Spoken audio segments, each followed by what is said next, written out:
Hello.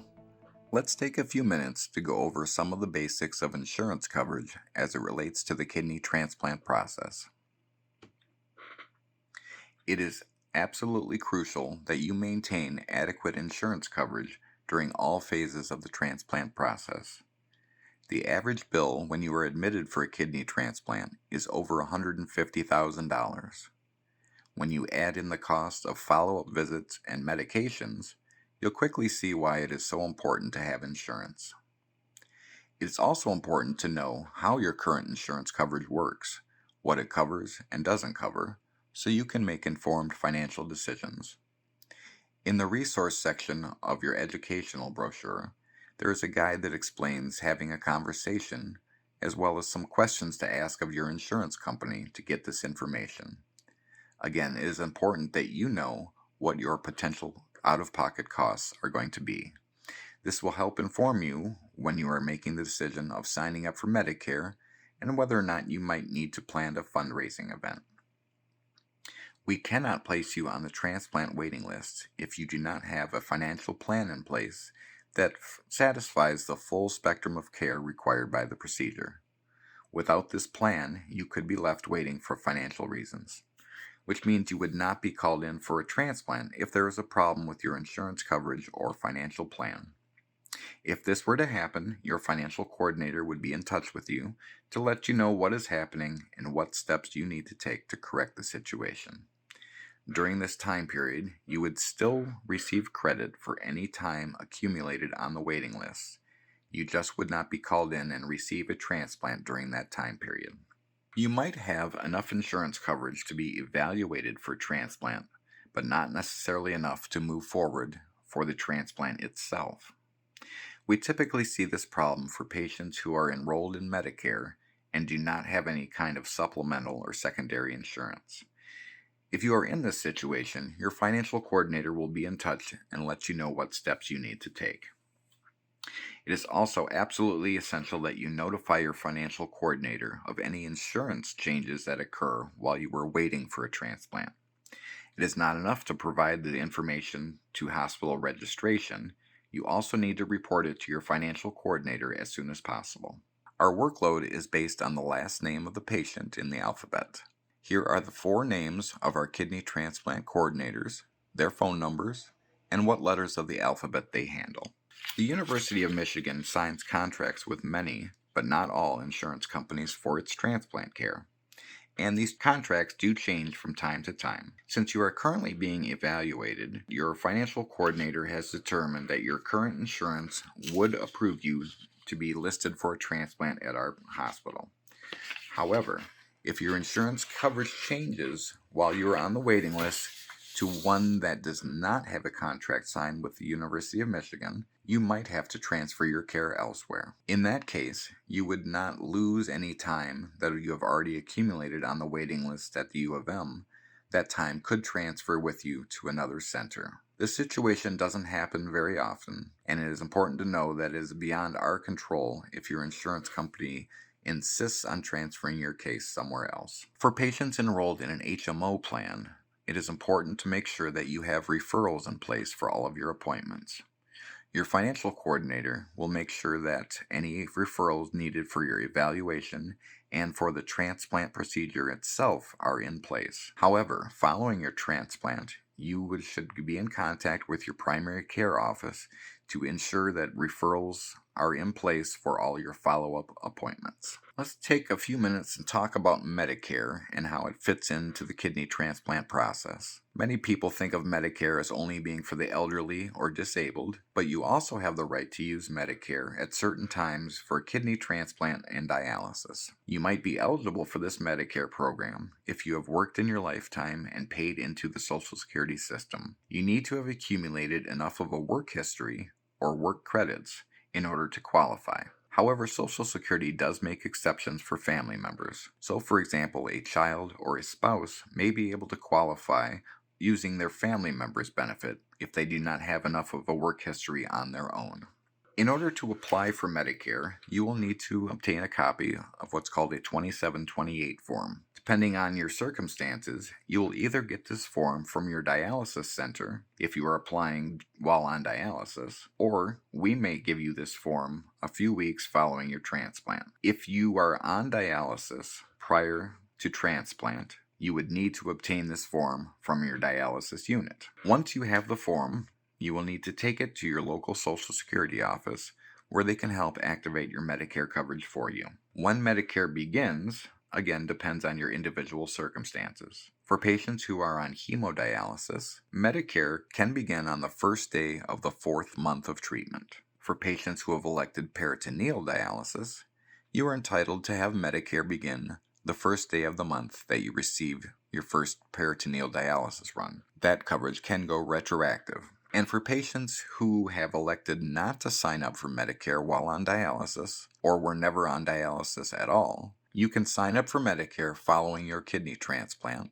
and coverage will go retroactive back to the first day of the month that your transplant took place. Medicare itself consists of several different parts. Part A is what covers you when you spend the night in the hospital. Part B covers you on the outpatient side for clinic appointments. Part B is also important for transplant patients because it can help pay for the cost of anti-rejection drugs. Medicare Part BID is a new program for 2023.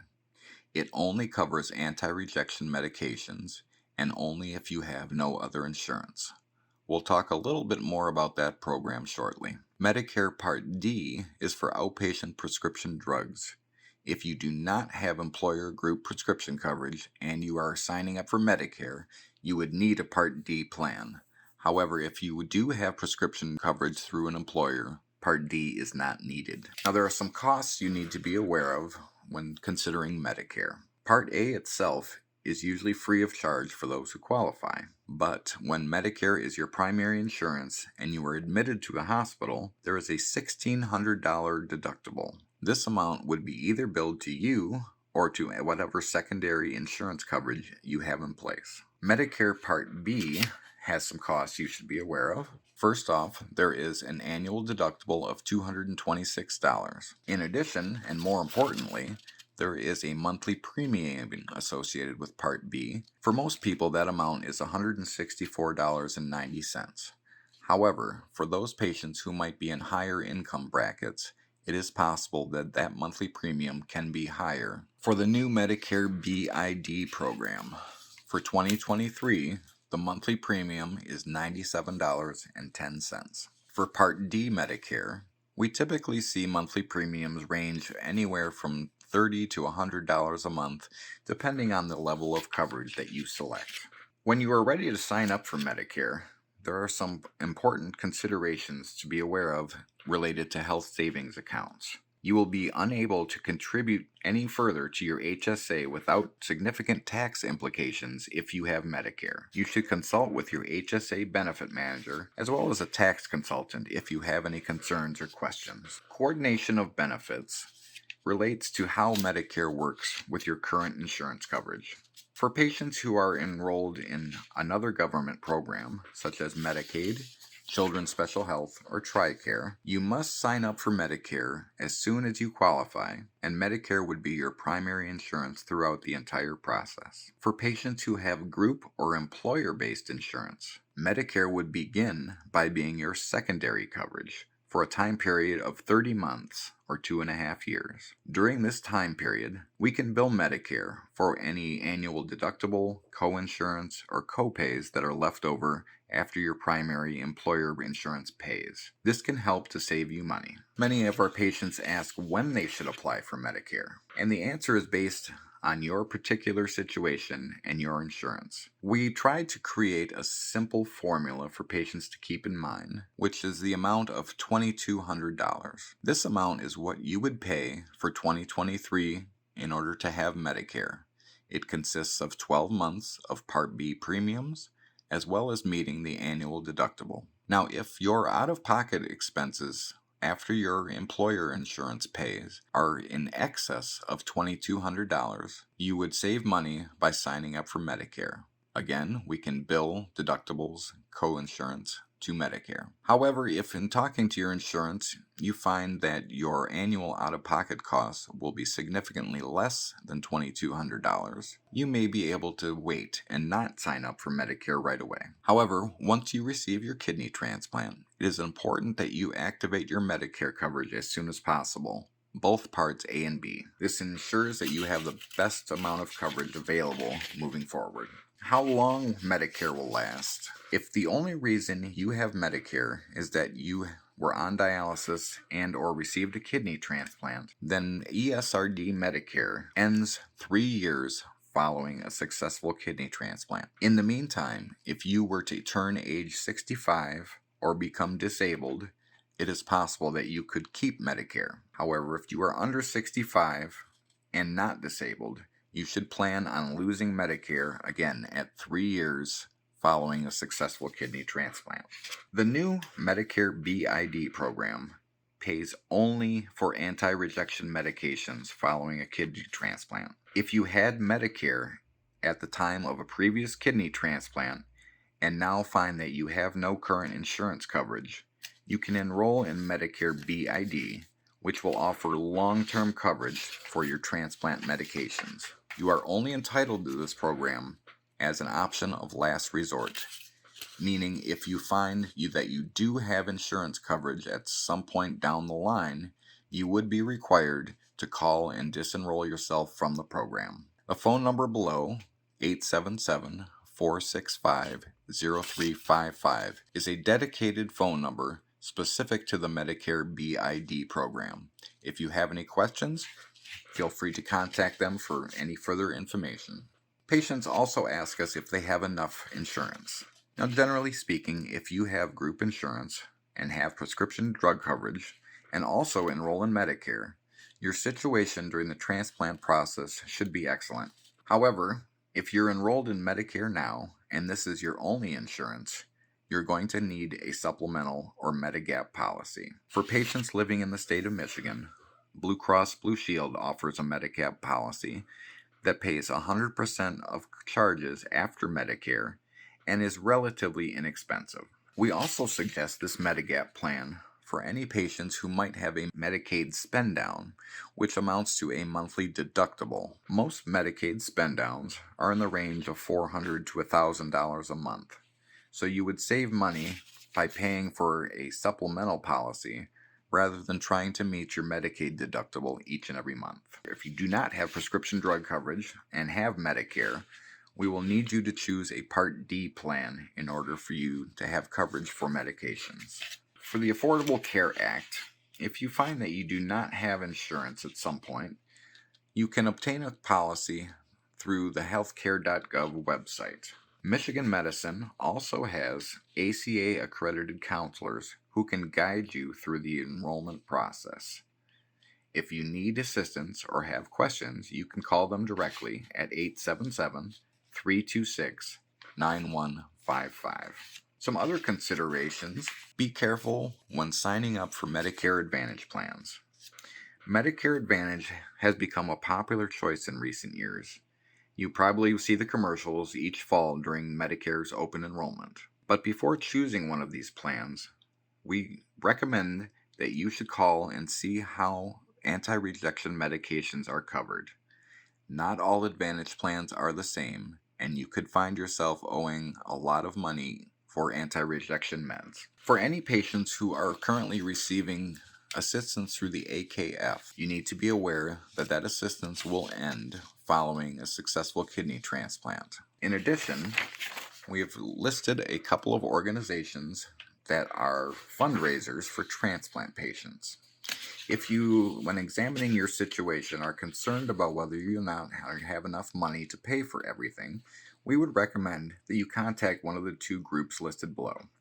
These organizations offer several advantages. The first being that they have been around for a long time and have extensive experience helping to plan fundraising events. But secondly, there is also a tax advantage. When you use these companies to raise funds, any money that you are raising is kept in a special account with that organization, which means that these funds are exempt from any kind of taxation. On the other hand, if you were to hold your own fundraising event, including using GoFundMe, any amount of money you are able to raise could be considered taxable income. So while these organizations do charge a small administrative fee for their services, it is a lot lower than you might owe the IRS at the end of the year. Your doctor or nurse has probably already spoken to you about the option of living donation, which is strongly recommended. We need you to know that there are no fees or costs associated for the donor to be evaluated, to donate, and for any follow-up care that is needed. If a living donor does receive a bill from us, they need to contact us as soon as possible so that the problem can be corrected. In addition, there is also the National Living Donor Assistance Program, which may offer assistance for travel and lodging in the event that you have a donor that needs to travel from other parts of the country. The U of M Specialty Pharmacy is an exclusive mail-in pharmacy for our transplant patients. The pharmacy team will work with you and your insurance to get you the best possible coverage for your medications following transplant. The team will meet with you either during your final office visit before a living donor transplant, or they will contact you in your hospital room following transplant if you have elected to go with a deceased donor. After transplant, you will be prescribed multiple medications that you will need to take for the rest of your life. This slide shows the retail costs of a 30-day supply of medications in the event that you were to have no insurance. Even with insurance, you may find that copays can add up quickly. Since most patients can go home with upwards of 15 different medications, if each one of those medications costs you $20, you can see how quickly that can add up. This slide shows how the Medicare Part D program works. We would call your attention to the donut hole, which kicks in after $4,660 worth of drug expenses for the year. During that time period, patients are responsible for paying 25% of the costs of drugs, which again can be expensive. If you have a Part D plan, we encourage our patients to determine whether or not they might be eligible for extra help coverage. Extra help is based on your assets and income. Call the number 800-772-1213, or also you can log on to this website and see if you are entitled to any extra help coverage. The difference between Medicare B and Medicare D. If you are enrolled with Medicare A and B at the time of your transplant, then Part B as in boy would be responsible for your paying your immunosuppressant drug medications. Medicare Part D, on the other hand, would cover any prescriptions that do not fall in this category.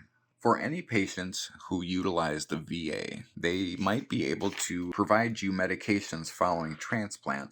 However, you would need to have a system already set up where you have a doctor at your local VA, and you would need a family member to go to that facility and pick up your medications on your behalf. Some final thoughts: to remember to stay in touch with your financial coordinator so that we have the most current insurance information. Thank you very much.